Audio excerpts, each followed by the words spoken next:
नमस्कार मित्रों, बात करते हैं स्थानीय स्वशासन की।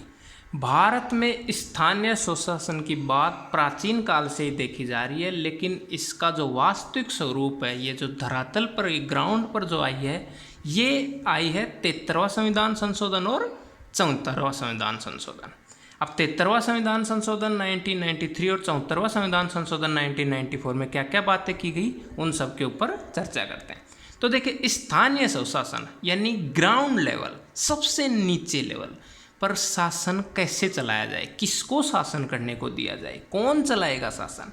तो हमने देखा है कि भारत बहुत पुरातन संस्कृतियों वाला देश रहा है, बहुत पहले से इसमें चला जा रहा है। तो पहले हम प्राचीन काल में क्या देखते थे, ग्राम सभा होती थी, छोटी छोटी ग्राम सभाएं होती थी, छोटे छोटे नुक्कड़ होते थे, मोहल्ले होते थे, उनकी एक सभा होती थी, उनके सभापति होते थे, कोई इसको मुखिया बोल देते थे अपन। और जैसे अपन, आपको शायद किसी ने हिस्ट्री पढ़ा होगा तो आपको पता होगा, जो चोल साम्राज्य था उसमें भी इसकी बात कही गई थी। उसमें बनाया गया था उर और सभा, दो प्रकार की समिति होती थी, एक को उर बोलते थे, एक को सभा बोलते थे। बात आगे बढ़ी, मध्यकाल आया, लगभग आप 15-16 सेंचुरी में देखेंगे तो उस टाइम भी, मुगलों के काल में भी हमने ये देखा कि स्थानीय स्वशासन की चर्चाएं हुई थी। उसमें हम देखते थे कि गांव के लेवल पर या ब्लॉक लेवल पर हम चौधरी लोग होते थे, मुकद्दम लोग होते थे, खूट लोग होते थे, इनको हम इसका प्रशासनिक या हम इसका अधिकारी नियुक्त करते थे, उनकी हम मानते थे। आज भी कई जगह जो खाप पंचायतें चलती है उसमें इसका असर देखा जा सकता है, ये पुरातन संस्कृति। लेकिन बात हम आगे की करते हैं। देखिए, अंग्रेज भारत में, भारत गुलामी की जंजीरों में रहा।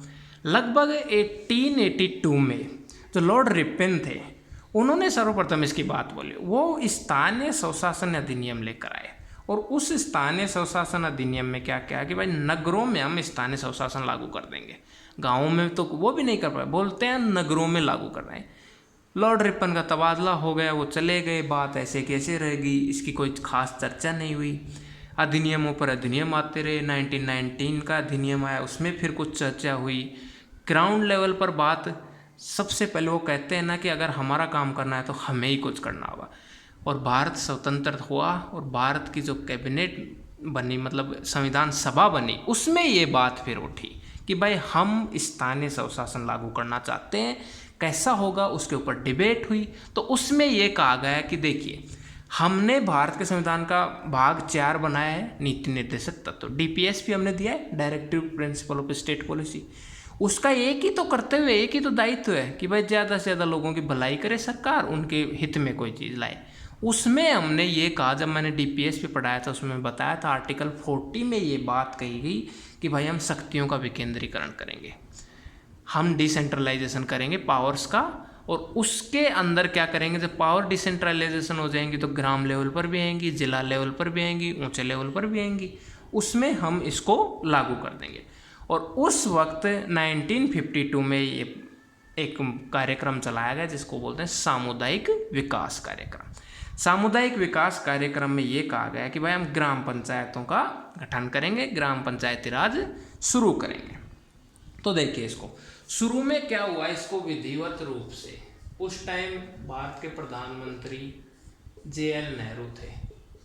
JL नेहरू साहब ने क्या कर दिया, इसको राजस्थान के नागौर डिस्ट्रिक्ट है राजस्थान का, राजस्थान के नागौर में 2 अक्टूबर ऑफ 1959 को इसको लागू कर दिया।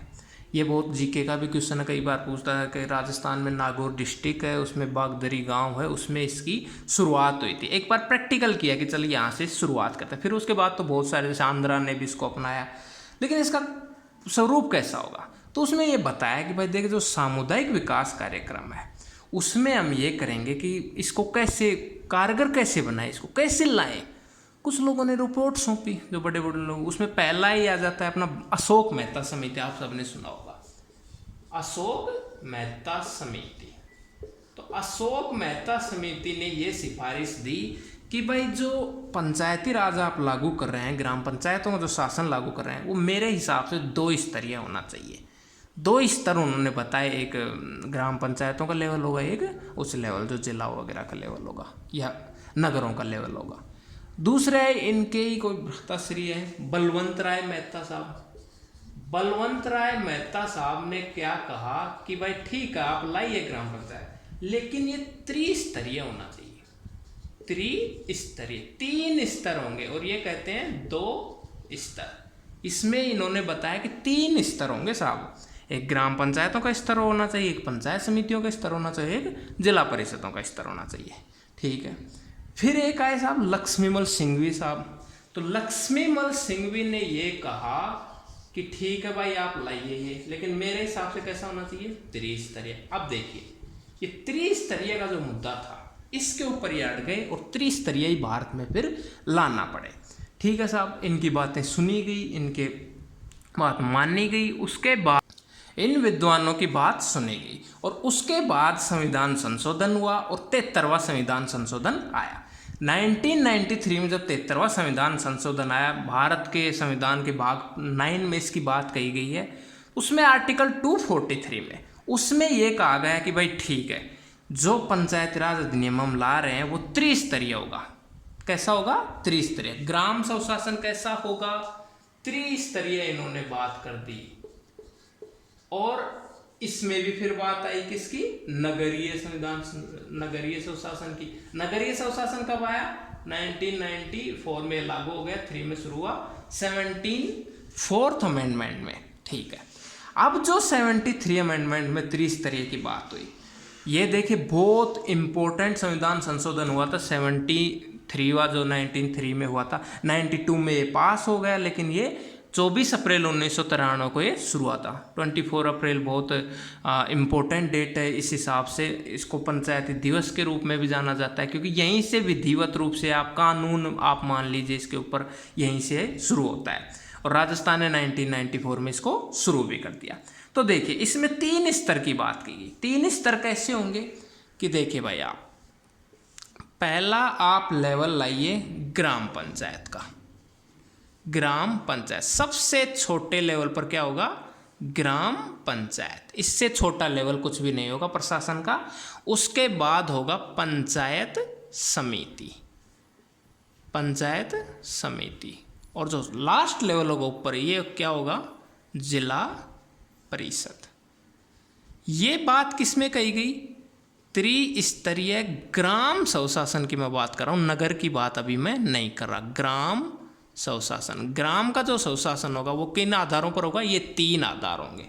इन 3 आधार का क्रम क्या रहेगा, सबसे छोटा होगा ग्राम पंचायत, उसके ऊपर होगा पंचायत समिति और उसके ऊपर होगा जिला परिषद। देखिए एक इतना इम्पोर्टेंट टॉपिक है जो हर कंपटीशन में आता है, इसलिए मैं इसको बहुत बारीकी से लेकर जाऊंगा, इसकी एक एक चीज़ क्लियर करना चाहता हूँ।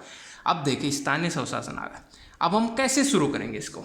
इन्होंने कहा कि भाई आप एक काम कीजिए, सबसे छोटा लेवल है ग्राम पंचायत, तो आप ग्राम पंचायत को किस में बांट दीजिए, वार्ड में, वार्ड बना दीजिए आप। ठीक है। और उन वार्डों में क्या होगा, मतलब लगभग उस टाइम बात की गई 9 वार्ड तो आप कम से कम बनाइए, एक ग्राम पंचायत में कम से कम 9 वार्ड तो आप बनाइए। और उसमें क्या होगा, उस वार्ड का प्रमुख बना दीजिए आप वार्ड पंच को। जैसे एक वार्ड हो गया, उसमें कुछ परिवार शामिल हो गए, उसके वार्ड पंच बना दीजिए आप। उस वार्ड का किसके बना देंगे प्रमुख, उसका वार्ड पंच को। ठीक है साहब। अब इसमें सदस्य कौन कौन होंगे, उस वार्ड के सारे मतदाता, सारे सदस्य हो गए इसकी। इन्होंने कहा कि भाई हम अपने वार्ड की 4 मीटिंग करेंगे साल में। कब कब करेंगे, 26 जनवरी, 15 अगस्त, 2 अक्टूबर और 1 मई को हम कर लेंगे। अध्यक्ष हम वार्ड पंच को बना देंगे, वार्ड सभा के सारे सदस्य इसमें शामिल कर लेंगे। ये कहेंगे कि भाई हमारे वार्ड में जितनी प्रॉब्लम्स हैं, इसके विकास संबंधित जितनी प्रॉब्लम है, वो हम एक रजिस्टर तैयार करेंगे और वो किसको भेज देंगे, हम ग्राम पंचायत को हम भेज देंगे। यहाँ तक मैं समझता हूँ बात समझ में आई होगी। ठीक है साहब। अब साहब ये मतदाता क्या करेंगे, ये सारे मतदाता जो किस में रहते हैं, ग्राम पंचायत में तो रहते हैं। लेवल सबसे छोटा क्या था, वार्ड, वार्ड का हमने क्या चुन लिया, वार्ड पंच। अब साहब चुनाव होगा, चुनाव होगा कैसा, प्रत्यक्ष। और ये सब किसको चुनेंगे, एक सरपंच को चुनेंगे। किसको चुनेंगे, एक सरपंच को चुनेंगे। सरपंच का चुनाव कौन करवा रहा है, ये सारे जो सदस्य हैं, ये जैसे जैसे 9 वार्ड हुए मान लो इस ग्राम पंचायत में। जैसे मेरा ही उदाहरण ले लें, हमारी ग्राम पंचायत का नाम है चतुर्भुज। चतुर्भुज, चतुर्भुज ग्राम पंचायत में मान लीजिए 9 वार्ड है। ठीक है, 9 के 9 वार्डों के 9 पंच हो गए, 9 पंच हो गए ना। ठीक है, अब हम एक चुनाव करवाएंगे जो प्रत्यक्ष होगा, जिसमें पूरी पंचायत के सदस्य शामिल होंगे और वो सारे किसको चुन लेंगे, एक सरपंच को चुन लेंगे साहब। सरपंच को शपथ कौन दिलाएगा? जैसे किसी स्कूल में या कहीं भी मतदान होता है तो वहाँ का जो रिटर्निंग ऑफिसर होता है, जो पीठासीन अधिकारी होता है, जो चुनाव संपन्न करवा रहा है, वो सरपंच को क्या दिलाएगा? शपथ। RO रिटर्निंग ऑफिसर, ये क्या दिलाएगा? इसको शपथ दिलाएगा। मान लीजिए शपथ सरपंच त्याग पत्र देता है या सरपंच का हटा देता है, तो वो अपना त्याग पत्र किसको देता है? BDO को। ये छोटे छोटे फैक्ट्स में मैं साथ साथ क्लियर करता जाता हूँ। त्याग पत्र किसको देगा सरपंच? BDO को। ठीक है साहब, यहाँ तक बात क्लियर हुई। अब ये कहते हैं कि ठीक है साहब, हमने प्रमुख तो चुन लिया, ग्राम पंचायत का प्रमुख किसे चुना हमने? सरपंच को चुना। अब ग्राम पंचायत को उप प्रमुख भी चुनना है, तो उप प्रमुख हमने चुन लिया साहब उप सरपंच। उप सरपंच। अब देखिए उप सरपंच कैसे बनाएंगे? उप सरपंच में सबको भाग लेने की जरूरत नहीं है कि भाई पूरी ग्राम पंचायत वोट देंगे, नहीं नहीं। उसमें आप क्या करेंगे, ये जितने वार्ड है ना, जैसे मान लीजिए 9 वार्ड है मेरी ग्राम पंचायत में, तो अपने 9 पंच आ जाएंगे, 9 पंच मिल करके एक उप सरपंच चुन लेंगे। ठीक है साहब, यहाँ तक बात क्लियर हुई होगी। आगे बढ़ते हैं। अब बोला गया कि भाई ठीक है, आपने इस ग्राम पंचायत का अध्यक्ष चुन लिया सरपंच। ये सरपंच का काम क्या रहेगा कि इसकी जो ग्राम पंचायत है, उस ग्राम पंचायत में विकास कितना करना है, क्या हो रहा है, क्या प्रॉब्लम है, कानून कैसे आ रहा है, कितना विकास करना है, कितना बजट आ रहा है, कितना फंड आ रहा है, वो सब इसको लगाए। ये इसकी हेडक है। ठीक है साहब। अब ग्राम पंचायत पर मैं दूसरी लेवल पर बात करता हूँ। ग्राम पंचायत में क्या होगा, जो समस्त निवासी हैं ग्राम पंचायत, अब इसमें कौन कौन आ गए, वही बात। अगर मैं प्रशासनिक लेवल पर इसमें देख लूँ तो एक आ गया सरपंच, फिर सरपंच से छोटा कौन आ गया? उप सरपंच, और उप सरपंच से छोटा मैं आपको बता दूं वार्ड पंच। वार्ड पंच सबसे छोटा हो गया, हर वार्ड का एक पंच होता है। ठीक है साहब, 1 2 3 चीज़ें क्लियर हो रही हैं? ठीक है। अगर चीज़ें क्लियर नहीं हो रही हैं, मैं बिल्कुल बारीकी से कर रहा हूँ, आप इसको बैक करके देख लेना, सब समझ में आ जाएगा। ठीक है साहब। अब वार्ड सभा में क्या होगा? ग्राम सभा। वार्ड सभा ही किसको बोलते हैं? ग्राम सभा, यानी कि सरपंच किसका हो गया? इन ग्राम सभाओं का हो गया। अब इसका एक प्रशासनिक अधिकारी आएगा। देखिए, भारत में नीचे से लेकर ऊपर लेवल तक 2 तरह की व्यवस्थाएं चलती हैं। एक होता है राजनीतिक प्रमुख, एक होता है प्रशासनिक प्रमुख। जैसे यहाँ सरपंच क्या हो गया? राजनीतिक प्रमुख। यहाँ प्रशासनिक प्रमुख कौन हो गया? सचिव, सेक्रेटरी होता है ना, आपने सबने सुना होगा। आपके जो ग्राम पंचायत होती है उसमें एक होता है सरपंच और एक होता है सेक्रेटरी, जिसको ग्राम विकास अधिकारी भी आजकल हम बोलते हैं दूसरी भाषा में, सचिव हो गया। ठीक है, ये संभालेंगे ग्राम पंचायत। उसी लेवल से अगर मैं बड़े लेवल पर देखूँ राजस्थान में, तो एक होगा CM, वो होगा राजनीतिक प्रमुख, एक होगा राज्यपाल, वो होगा प्रशासनिक प्रमुख। वैसे ही मैं अगर और बड़े लेवल पर देखूँ, प्रधानमंत्री, राष्ट्रपति, मतलब प्रशासन का एक प्रमुख होता जाता है, एक राजनीति का प्रमुख होता जाता है। इन सब का कार्यकाल हमने निर्धारित कर दिया 5 वर्ष। ठीक है साहब, ये हो गया। अब क्या होता है, अगर इनकी मृत्यु वगैरह हो जाती है, तो मैंने आपको बताया ये सरपंच साहब या ये उप सरपंच साहब किसको त्याग पत्र दे देंगे? BDO साहब को ये त्याग पत्र दे देंगे। अगर वैसे इनको हटाया जाता है तो सरपंच उप सरपंच को अपना त्याग पत्र दे देगा और वो हट जाएगा। अगर इनके ऊपर अविश्वास प्रस्ताव लाएं जैसे, तो अविश्वास प्रस्ताव कौन लाएगा? देखिए, सरपंच है, सरपंच को हटाना है, तो अविश्वास प्रस्ताव कौन लाएगा? उप सरपंच वगैरह लाएंगे या पंच लाएंगे। ये पंच कहेंगे कि साहब ये सरपंच गलत तरीके से बना है, हम इसको हटाना चाहते हैं। ये पंच अविश्वास प्रस्ताव लेंगे 2 या 3 वर्ष बाद जब भी लाएंगे। तो इसमें क्या होगा कि भाई अगर जैसे 4.5 साल का उसका कार्यकाल हो गया और अब बच रहे हैं उसके मात्र 6 महीने, तो 6 महीने से ज़्यादा कार्यकाल अगर बच रहा है तो चुनाव हो जाएगा। और अगर 6 महीने से कम बन रहा है, कार्यकाल कम बच रहा है, तो उप सरपंच वगैरह को अपन क्या करेंगे? कार्यकारी सरपंच बना देंगे अगले चुनाव तक। ठीक है साहब। अब देखिए, ग्राम पंचायत की मीटिंग निर्धारित करेगी कि भाई हम 1 महीने में 2 बार मीटिंग बुलाएंगे ग्राम पंचायत की। तो 12 महीने में कितनी होगी? 24 मीटिंग होगी। 12 महीने में ग्राम पंचायत की 24 मीटिंग होंगी, ये तय किया गया। ठीक है साहब। आप सबको पता है कि ग्राम पंचायत के सदस्य यानी कि सरपंच साहब की योग्यताएं भी आपको पता है। ये जो नया रूल आया था उसमें ये बात कही कि 21 वर्ष होनी चाहिए। एक तो इसकी एज 21 वर्ष का कोई भी व्यक्ति आप ग्राम पंचायत का हेड बन सकता है, सरपंच बन सकता है। दूसरा, आपको पता है नई नई चीज़ें ले आए अब तो सरकार, शौचालय होना चाहिए आपके पास, टॉयलेट होना चाहिए, वरना आप चुनाव नहीं लड़ सकते। आपके अगर 2002 के बाद से अगर आपके 2 बच्चे से ज़्यादा हैं तो भी आप चुनाव नहीं लड़ सकते। शैक्षिक योग्यताएं ला दिए, अगर आप टीएसपी से हैं तो आप अनपढ़ भी चलेंगे, लेकिन अगर आप नॉर्मल बिलोंग करते हैं तो आपको 5वीं पास होना चाहिए। एक पंच या उप सरपंच को 5वीं पास होना चाहिए, और अगर सरपंच आप चुनाव लड़ रहे हो, सरपंच का चुनाव लड़ रहे हो, तो आपको साहब 8वीं पास होना चाहिए। ये सबसे न्यूनतम योग्यता है। ये मैंने बात बता दी ग्राम पंचायत की। मैं समझता हूँ मैंने इसमें हर वो चीज़ क्लियर कर दी जो कंपटीशन लिहाज से या नॉलेज के हिसाब से बहुत है, मैंने कुछ भी नहीं छोड़ा इसके अंदर। दूसरी बात मैं करता हूँ, दूसरा लेवल बढ़ते हैं, पंचायत समिति। अब पंचायत समिति ब्लॉक लेवल की बात कर लेते हैं। तो ब्लॉक लेवल सेकंड लेवल है साहब। अब ये क्या होगा, मतलब ये किस में होगा ये पंचायत समिति? हमने ग्राम पंचायत के ऊपर पंचायत समिति की क्या ज़रूरत क्या पड़ी इसकी? तो साहब कहीं कहीं जनसंख्या ज़्यादा भी हो जाती है। अगर जनसंख्या ज़्यादा हो जाती है तो हम पंचायत समिति बनाएंगे। जैसे 20 लाख जनसंख्या हो गई तो हम पंचायत समिति का सहारा लेंगे। तो उसमें क्या होगा, पंचायत समिति को हमने क्या किया, वही वार्डों में हमने विभक्त कर दिया इसको भी। अब वार्डों में विभक्त करने के बाद हमने क्या किया, इसमें कौन कौन भाग लेंगे, वही डेलीगेट इसमें हो जाएंगे। कौन हो जाएंगे? डेलीगेट। डेलीगेट हो गए इसमें एक। तो दूसरा इसमें क्या करेंगे, हम इसका चुनाव प्रत्यक्ष रूप से करवाएंगे साहब। शपथ वही आरओ दिलाएगा, रिटर्निंग ऑफिसर दिलाएगा। त्याग पत्र ये किसको दे देगा? प्रधान को। एक प्रधान होता है ना इसका, पंचायत समितियों में आप सबने सुना होगा एक प्रधान होता है। और इसका प्रशासनिक अधिकारी, इसमें प्रशासनिक अधिकारी कौन था? सचिव, यानी कि सेक्रेटरी। पंचायत समिति में प्रशासनिक अधिकारी कौन होता है? बीडीओ।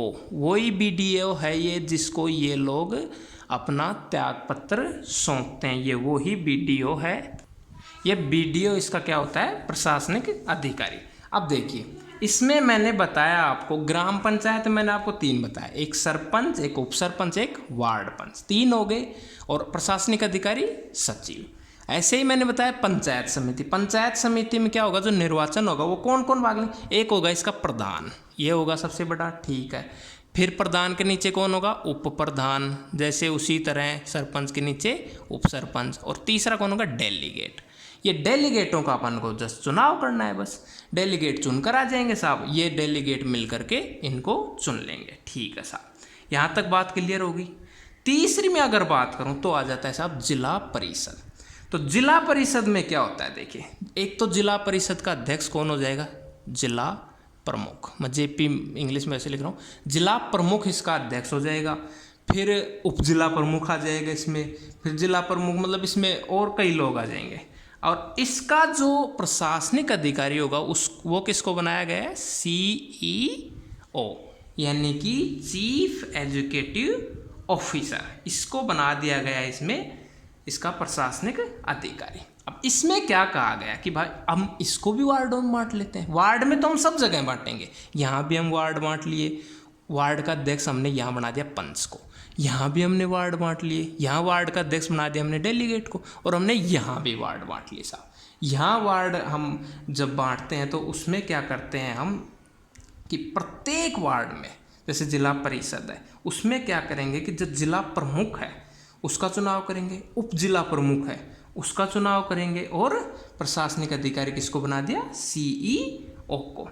अब क्या करेंगे, जो प्रत्येक वार्ड है, जैसे जिला परिषद की मैं बात करता हूँ, इसमें जैसे आप मान लो कि 50 वार्ड है, ये मान लेते हैं अपन, थोड़ी देर के लिए एग्जांपल ले लेते हैं कि 50 वार्ड है।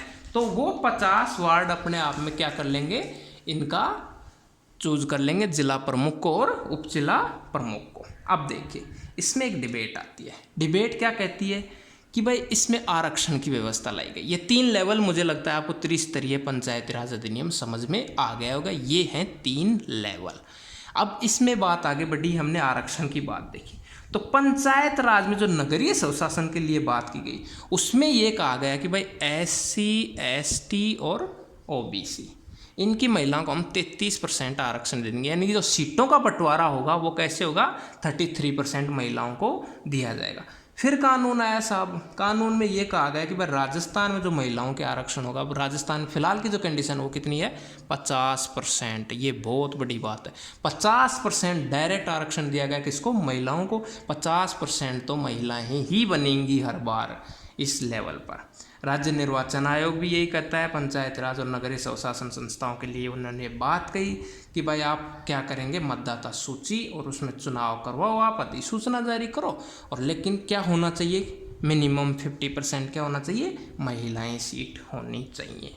अब देखिए इसमें क्या होता है, अब इसमें बहुत सारी बातें होती है कि भाई इनका कार्यकाल क्या होता है। तो कार्यकाल इनका मैंने आपको बताया वही सेम, सबका 5 साल का कार्यकाल होता है। ये किसका मतलब ये, और उनका प्रशासनिक कार्यकाल क्या होगा, तो देखिए राज्य और स्थानीय जो निकाय है वो क्या करेंगे।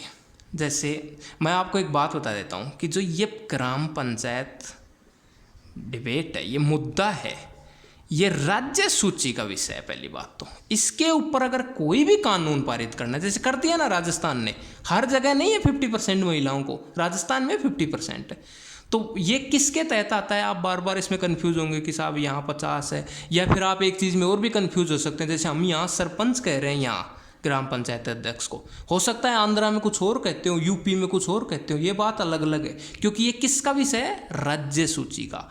अगर केंद्र सूची का, संघ सूची का विषय होता तो संघ इसके ऊपर कानून बनाता, समूर्ति का होता तो दोनों मिलकर बनाते, लेकिन ये है राज्य सूची का विषय। राजस्थान या कोई भी स्टेट अपने मर्जी के अनुसार इसके ऊपर कोई भी कानून बना सकता है, वो अपनी मर्जी के अनुसार करेगा। क्या काम होते हैं इनके, तो राज्य और स्थानीय जो स्वशासन के हमने ये जो निकाय बनाए हैं, ये मतलब जिसमें टैक्सेज होते हैं उनका ये निर्धारण कर सकते हैं, अनुदान कुछ भी हो, कोई राजस्व हो गया उसका ये आपस में बंटवारा करेंगे। इनसे वो सुझाव ले सकते हैं कि भाई हम राज्य की आय कैसे बढ़ाएं, या फिर राज्यपाल को इनसे सुझाव ले सकता है, या इनको कोई बजट पारित करना होता है, जैसे मनरेगा, जो नरेगा जो बजट होता है वो डायरेक्ट मिलता है, ये सरपंच के कोटे से आता है ये, तो इनसे पूछकर किया जाता है कि भाई आपके ग्राम पंचायत में कितने लोग हैं जिनको रोज़गार नहीं मिल रहा, या हम न्यूनतम उनको रोज़गार उपलब्ध कराएं। या वही बात पंचायत लेवल पर आ जाए कि भाई यहाँ सीवरेज का काम कितना पेंडिंग पड़ा है, कितना काम कैसे करवाना है, वो किसको बताया जाएगा, प्रधान को, और वही काम जिला लेवल पर किसको बताया जाएगा, जिला प्रमुख को। ये होता है भारत या राजस्थान में पंचायती राज, यानी कि ग्रामों में स्वशासन कैसे है उसकी मैंने छोटी सी बात की। ये किस में दिया गया, 73 अमेंडमेंट ऑफ इंडियन कॉन्स्टिट्यूशन 1993 में ये बात कही गई। दूसरी बात, और मैंने आपको शायद अनुसूची पढ़ाया था, तब भी मैंने आपको बताया था भारत के संविधान की 11वीं अनुसूची कब जोड़ी गई थी, 1993। क्या लिखा गया था उसके अंदर, यही ग्राम पंचायत या पंचायती राज, पंचायत राज या ग्राम पंचायत स्वशासन अधिनियम, उसको इस नाम से जाना जाता है। मैं समझता हूँ ये आपको समझ में आया होगा बहुत अच्छे से। अगले वीडियो में मैं क्लियर करूँगा नगरीय स्वशासन, यानी कि नगर पालिकाओं का स्वशासन या बड़े लेवल नगर निगम या नगर परिषद का स्वशासन कैसे आया उसके बारे में। Thank you very much.